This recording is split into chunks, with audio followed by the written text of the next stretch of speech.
Hey guys, it's Justin. I have a review here for you of this knife that was sent to me by the manufacturer. This is the first one I've been sent, so that was pretty exciting. They reached out to me on Instagram, just said, "Hey, do you want to check out this knife that we make?" I'm not sure if it's new or if it's been in production, but I said yes. So send me a sample and be happy to do a review. So I have carried this a little bit and I've cut with it a few times. I just got it yesterday, but I've had a chance to use it some and pocket it. So yeah, I thought you guys might find this interesting, and like I said, I'm just excited because this is the first knife that I've been sent from a manufacturer. I don't know, like 25 subscribers on YouTube right now, but we're getting up there, so haven't been around that long. So anyway, yeah, this is the Blackfire. They just call it a spring-assisted open pocket knife. And Blackfire is a subsidiary, I think, of Klein Tools out of Texas. I think this is made in China, though. So yeah, anyway, let's go ahead and get started. So looking at this guy, it is 440A stainless steel, the blade steel. Drop point blade. So yeah, I mean 440A, it's kind of, I don't know, maybe under the buck 110 steel in terms of performance, but it's an okay steel. It's not going to hold an edge forever, but for most everyday cutting tasks, unless you're cutting a bunch of cardboard or heavy stuff that really affects edges, it's going to be fine. I did give it a score of a 3. I try to keep the scale as objective as possible, and yeah, it's just not a top performing steel, but that doesn't mean that it's not good enough for whatever you might use this knife for. So moving on to the clip, this has a long deep carry clip that is only configurable in one way, which is tip down right side carry. Not a big fan of that. The clip itself is pretty nice.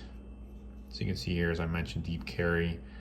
Painting clip just says Blackfire on it. So yeah, I'm not a huge fan of the large marking there, but it is deep carry.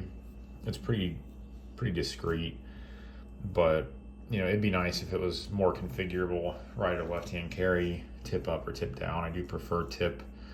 Let me see if I remember this right. Tip up. But still a functional clip, easy to get into the pants pocket, pretty flexible, as you can see there. So I gave the clip a score of a 6. Looking at the lock type, this is a liner lock. You can see here in the handle, there's a lock. Just push that and then you push the knife here, and it is spring assisted, as you can see. Materials on this guy, nothing too fancy. I'm not sure what these scales are, if they're just like some kind of steel, or they feel like steel. It's a pretty heavy knife. You have the steel torque screws, pretty basic materials on this guy. A coated blade. So I gave it a score of a 5. Nothing fancy, but nothing too, I don't know, low grade, I guess is a good word for it. Looking at the size, this is a pretty decent size knife, and it is very heavy. As you can see here, the handle's really thick. So I'll compare it to the Mannix here. So about the same length as the Mannix. Little bit shorter than the Mannix, at least in the blade profile. The handle's about the same height. But the biggest difference that you'll notice is the thickness. So you can see here the Blackfire is significantly thicker than the Mannix, and is a lot heavier as well. So just to give you guys an idea, lengthwise, it's probably around 8.5 to 9 inches. Maybe I'll start getting a tape measure just to give a more concrete measurement on length, but yeah, it's a pretty decent sized knife. Looking at the action on this, it is spring assisted. I don't care for spring assisted knives. I know ZT makes a lot of them. I know a lot of knives on the cheaper end are spring assisted. Some Kershaws are as well. I'm just not a big fan, but I mean, in terms of the ones that I've handled and felt, this one feels pretty decent. So I gave it a score of a 5 for action. It's hard for me to rate. I just don't like spring assisted. It's not a gritty action though. It flies out smooth and it's reliable. So, I just gave it a middle of the road score for action. Looking at the hardware, I was checking these actually last night, and I believe they're like a T7, something like that. They're too small for a T8, but they're too big for a T6. The T7 seem to fit in there. My bit is also a little bit stripped, so that may have affected my evaluation of the screws. But yeah, I think they're T7, which is good. The biggest downside to disassembling and maintaining this knife is just going to be the spring assisted feature. And then you also have this lock here for the blade. So if you close it and then lock it, so you can see the red indicator disappears, you cannot deploy it, which is a nice feature for a spring assisted knife.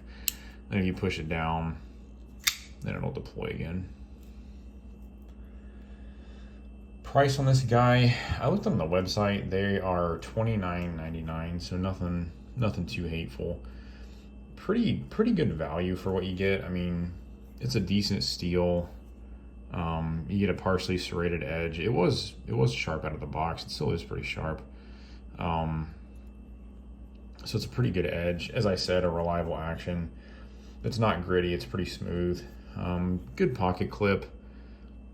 So, I'd say for $30, pretty good value. I gave it a score of a 7.